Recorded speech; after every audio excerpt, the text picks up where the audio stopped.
Okay, so this is lecture 26, and in this lecture, we are going to discuss about this IDMA.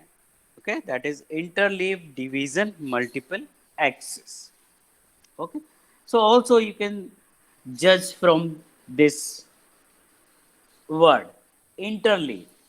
Okay, means we are interleaving the sending the data. The data which we are sending, we are interleaving this data.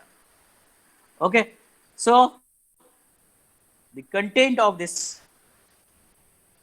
IDMA, okay, you can see over here, the necessity of another method of user separation has been solved by the interleave division multiple axis scheme, in which most of the stated problems do not exist due to the application of user specific interleaving interleavers having low cross correlation among them. So this point is important. Low cross correlation. Okay, means they are less correlated. Okay, means user 1 and user 2 in which they are operating or they are sending the data. This data is low correlated. Okay, so to understand this point, just come to this point. Okay, that is in interleaving mechanism means interleaving mechanism या interleaving multiple access techniques होती क्या है? Okay, in this type of mechanism the input data streams rearranges itself.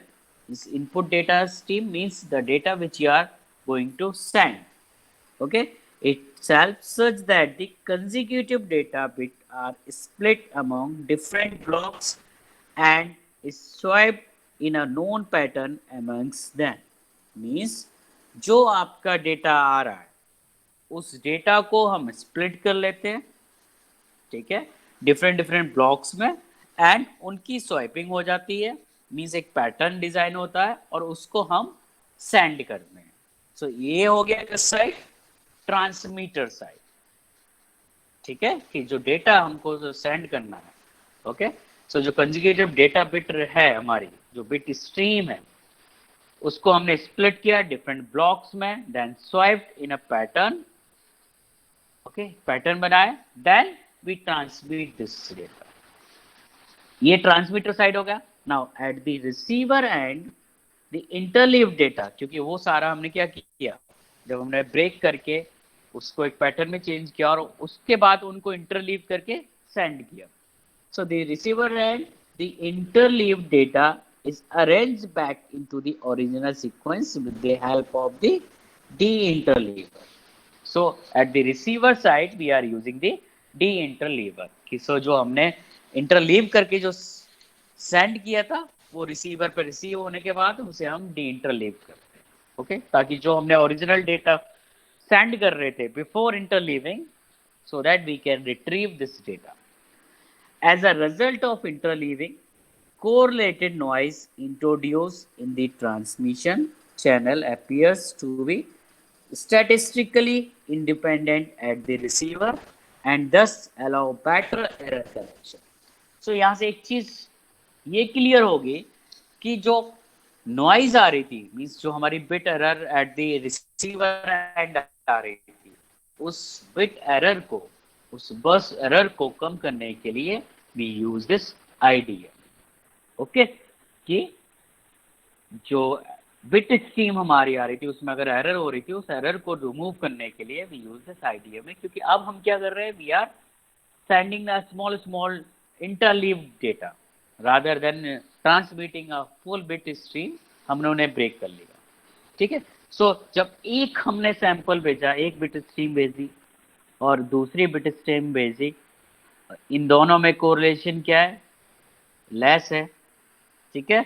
Means इसकी bit stream में इसकी bit stream totally different है। So that the जब ऐसी बिट स्ट्रीम हमारे रिसीवर पे मिल रही है इंटरलीव करके, तो उनको हमने डी इंटरलीव कर लिया और डी इंटरलीव करके ओरिजिनल डेटा रिसीव किया, और in that way we can reduce this error.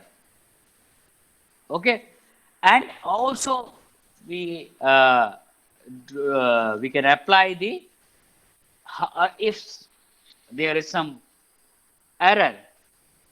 Okay, unfortunately, if there is some error, so we can do the better correction technique, or we can apply better correction technique, or we can easily correct the bit stream, because rather than applying this full bit stream, now we are looking only this one, कि हमारा या तो इसमें error है, इसमें error है, इसमें error है. So rather than seeing all the whole the data, we can easily find out कि इसमें error है, तो easily we can apply some algorithm to find out the and correct the your जो आपकी bit है, जहाँ गलती हो रही है, उसको हम करेक्ट कर सकते. The interleaved base multiple axis scheme has been studied for high spectral efficiency. So you can see these are the advantages of this IDMA. Okay, high spectral efficiency, improved performance, and low receiver complexity. Okay, so these are the advantages of this IDMA. Okay, now if I talk about the advantages, so एक चीज तो आपको पता चल गई यहाँ पे कि हाई स्पेक्ट्रल एफिशिएंसी, और जो हमारे लिए रिक्वायर्ड होती है, इंटरफेरेंस कम हो रहा है. So eliminating interference, IDMA is capable of eliminating diversity against fading, low cost होता है, डिसेंट्रलाइज कंट्रोल होता है, एंड ऑप्टिमल कैपेसिटी, क्योंकि जो परफॉर्म एफिशिएंसी होती है वो हाई कैपेसिटी स्पेक्ट्रल एफिशिएंसी होती है, तो ऑप्टिमल हमारी क्या होती है, कैपेसिटी होती है. Okay, now another one is the your hybrid multiple axis technique. Okay, so hybrid में हम ज्यादा डिस्कस नहीं करेंगे. As a name is suggesting over here, hybrid means you are combining two different multiple access technique with each other. Okay, so like if I want to tell you that in GSM, okay, in GSM we combine this FDD with the means frequency division duplex को हम combine करते हैं TDMA से and FDMA से. So आपने दो technique को combine कर दिया, एक हाइब्रिड मॉडल बना दिया. तो इस तरह की जो टेक्निक्स होती हैं हमारे, वो कहलाती है hybrid multiple access techniques. Okay, like if I talk about the in Bluetooth we use FHSS, okay, with the FDMA, DSC, DMA. Okay, so different application के लिए we are combining 2 or 3 your multiple axis technique each other, and this model is called the hybrid. Okay, so in notes I mentioned different in Bluetooth, okay, in GSM, which type of axis techniques we use in this type of these two configuration. Okay, so just go through the IEEE standard wireless में हम कुछ अलग करते हैं, wifi में कुछ अलग करते हैं, ठीक है, ब्लूटूथ में कुछ अलग करते हैं. तो डिफरेंट स्टैंडर्ड्स के लिए डिफरेंट, ताकि हमें जो ऑप्टिमाइजेशन हो वो हमें अच्छी तरह मिल सके और बेस्ट ऑप्टिमाइजेशन मिल सके. सो इसके लिए हम क्या करते हैं, sometimes we use this hybrid model also.